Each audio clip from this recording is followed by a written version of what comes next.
श्री स्वामी समर्थ. समर्थ म्हणतात की जसे आपण बोलतो तसं समोरून उत्तर येतं, जसं आपण वागतो तसं आपल्याला फळ मिळतं.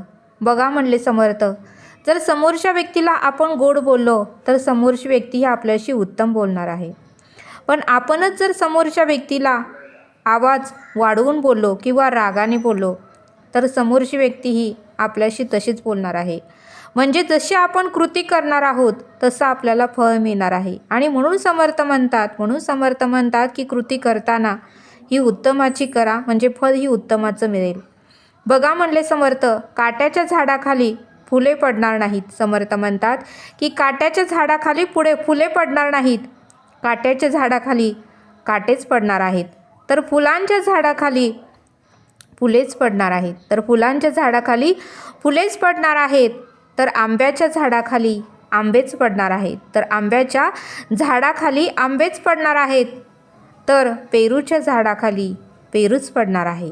पेरूच्या झाडाखाली पेरूच पडणार आहे. आणि म्हणून समर्थ म्हणतात की कर्म जसे तुम्ही करणार आहात तसं तुम्हाला फळ मिळणार आहे. तुम्ही जर चांगले वागलात तर तुम्हाला फळ ही चांगलंच मिळणार आहे. आणि तुम्ही जर वाईट वागलात तर फळ ही वाईट मिळणार आहे, असं समर्थांनी आपल्याला ते सांगितलं. आणि म्हणूनच समर्थ म्हणतात की कर्म तेरा अच्छा है तो किस्मत तेरी दासी है, नियत तेरी अच्छी है तो घर में मथुरा काशी है. श्री स्वामी समर्थ. जय जय स्वामी समर्थ.